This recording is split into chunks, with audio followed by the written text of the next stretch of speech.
Simon सिनेक की Ted talk speech ने लाखों लोगों की जिंदगी बदल दी, जहां उन्होंने ये बताया कि ग्रेट लीडर्स दुनिया कैसे बदल देते हैं। इन्होंने पता किया कि एप्पल इतनी बड़ी कंपनी क्यों है, क्यों कुछ लीडर्स जैसे कि मार्टिन लूथर किंग जैसे लोग दुनिया को पूरी बदल देते हैं, जबकि इन सारे लीडर्स के पास में रिसोर्सेस, टैलेंट्स, टाइम और पैसा बहुत कम था। साइमन सिनेक ने अपने स्पीच में सर्कल बनाया और कहा कि ये गोल्डन सर्कल है जिसमें वाई, हाउ और व्हाट है। लोगों को अपना व्हाट और हाउ तो क्लियर है कि वो क्या कर रहे हैं और कैसे कर रहे हैं, वो तो क्लियर है, लेकिन वाई पता नहीं है कि वो क्यों कर रहे हैं। एप्पल को अपना वाई पता था कि वो इसलिए कंप्यूटर बनाना चाहते हैं ताकि वो दुनिया बदल सके, लोगों को ऐसा कंप्यूटर दे सके जो अब तक उन्होंने सोचा नहीं होगा। जॉब्स मूवी में एक सीन है जिसमें स्टीव जॉब्स कहते हैं कि मैंने एप्पल कंपनी ही इसलिए शुरू की है ताकि इसके बाद आप पुराने कंप्यूटर के सामने देखो भी ना। You will never look at computers the same way again. वाई क्लियर था। अगर एप्पल को अपना वाई क्लियर नहीं होता तो वो ऐसा कहते कि हम बहुत अच्छे कंप्यूटर बनाते हैं जिससे आप काम कर सकते हो, आसान है और यूजर फ्रेंडली है, तो एप्पल कंपनी दुनिया बदल देने वाली कंपनी नहीं बन पाती। लोग क्या करते हैं वो नहीं, आप क्यों करते हो वो खरीदते हैं। जॉब्स ने अपनी जिंदगी में हर प्रेजेंटेशन दुनिया बदल देने वाले एटीट्यूड के साथ में दी है। वो कोई भी प्रोडक्ट लेकर के आते हैं दुनिया बदल देने वाले एटीट्यूड के साथ में आते हैं। हमारे दिमाग के एक साइड को मैथ्स, नंबर्स और एनालिटिक्स समझ आते हैं और दूसरे साइड को इमोशंस, फीलिंग्स, ट्रस्ट और लॉयल्टी समझ आती है। हम डिसीजन इमोशन वाले ब्रेन से लेते हैं कि किस कंपनी या इंसान पर ट्रस्ट करना है।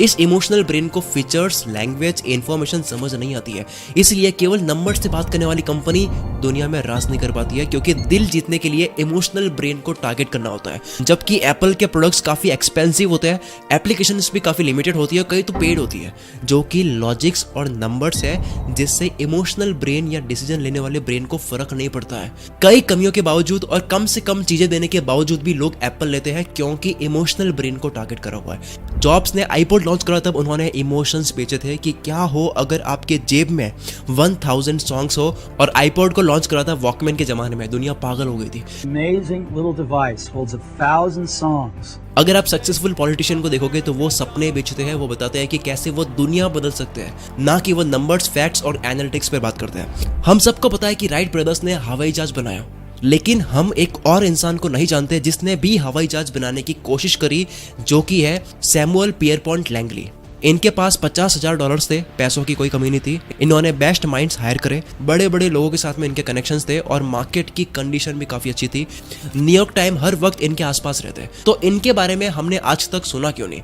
हमने सुना राइट ब्रदर्स के बारे में जिनके पास में कुछ नहीं था, कोई पैसा नहीं था, साइकिल की दुकान से इन्होंने पैसे जुगाड़े। राइट ब्रदर्स की टीम में से एक मेंबर भी पढ़ा लिखा नहीं था, ना ये दोनों पढ़े लिखे थे और ना ही न्यूयॉर्क टाइम्स इनके पास भी कभी आए। फर्क सिर्फ यह था कि राइट ब्रदर्स का जो पर्पस था, जो बिलीव था, जो विश्वास था कि अगर इन्होंने ये उड़ने वाली मशीन बना दी तो ये दुनिया बदल देगी। हम दुनिया बदल रहे हैं और यही दुनिया बदल देने वाला विश्वास उनके साथ काम करने वाले मेंबर्स का भी बना, इसलिए वो खून पसीने की मेहनत करने लग गए, केवल पैसों के लिए काम नहीं कर रहे थे। वाई पता था कि वो क्यों काम कर रहे हैं। और 1903 में राइट ब्रदर्स ने जब पहला हवाई जहाज उड़ाया तब सैमुअल पियरपॉन्ट लैंगली ने हार मान ली, क्योंकि उनको दुनिया नहीं बदलनी थी, उनको सिर्फ पैसा कमाना था और फेमस होना था, जो कि अब पॉसिबल नहीं है क्योंकि वो काम राइट ब्रदर्स ने कर लिया। आप क्या करते हो उससे नहीं, आप क्यों करते हो उससे बदलाव आता है। 1963 में 2.5 लाख लोग वॉशिंगटन मॉल आए थे मार्टिन लूथर किंग की स्पीच को सुनने के लिए। इन्होंने कोई इन्विटेशन सेंड नहीं करा, कोई वेबसाइट नहीं जहां पर तारीख लिखी हो, जबकि उनके कुछ आइडियाज तो काफी कमजोर थे। तो उनके पास में क्या था? इन्होंने अमेरिका को कैसे बदल सकते हैं ऐसा कुछ नहीं कहा, इन्होंने बस ये कहा कि वो क्या बिलीव करते हैं। इन्होंने हर बार लोगों से कहा कि मैं ये बिलीव करता हूँ, मैं ये बिलीव करता हूँ, और वो बिलीव लोगों से मैच हो गया। वाई पता था कि वो क्यों कर रहे हैं, इसलिए लोगों का इमोशनल ब्रेन ट्रिगर हुआ। लोगों ने बात आगे से आगे फैला दी कि इस वक्त स्पीच है, 2.5 लाख लोग डॉक्टर किंग को सुनने के लिए आए थे। उसमें से कितने लोग स्पीच को सुनने के लिए आए थे? 0। सब आए थे उनके खुद के लिए, क्योंकि वो जो बिलीव रखते हैं सेम स्पीच देने वाला बिलीव रखता है। स्पीच में इन्होंने कहा आई हैव अ ड्रीम, जो कि इमोशनल है, ना कि आई हैव अ प्लान, जो कि लॉजिकल है।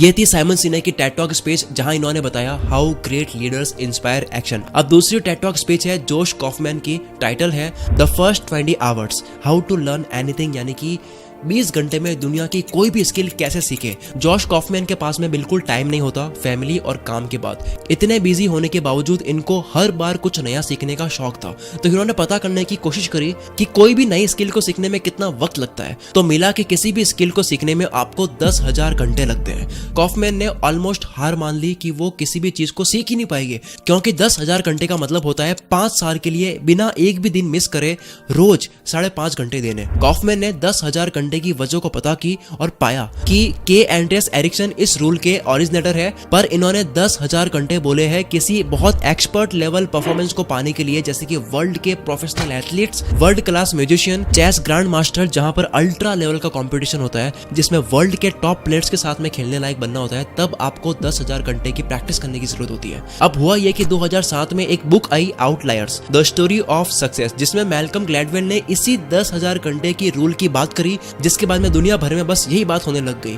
और सबको ये लगने लग गया कि अगर आपको कुछ भी सीखना है तो आपको 10,000 घंटे देने होंगे, जो कि बकवास है। इसलिए जोश कॉफमैन ने फिर साबित किया कि आप ये 4 स्टेप्स को फॉलो करके दुनिया की कोई भी स्किल सिर्फ 20 घंटे में सीख सकते हो। और वो 4 स्टेप्स है। Step number 1, deconstruct the skill. जो स्किल सीख रहे हो उसको पार्ट्स में डिवाइड करो, फिर देखो आपके काम के पार्ट्स कौन से हैं और सिर्फ वही सीखो।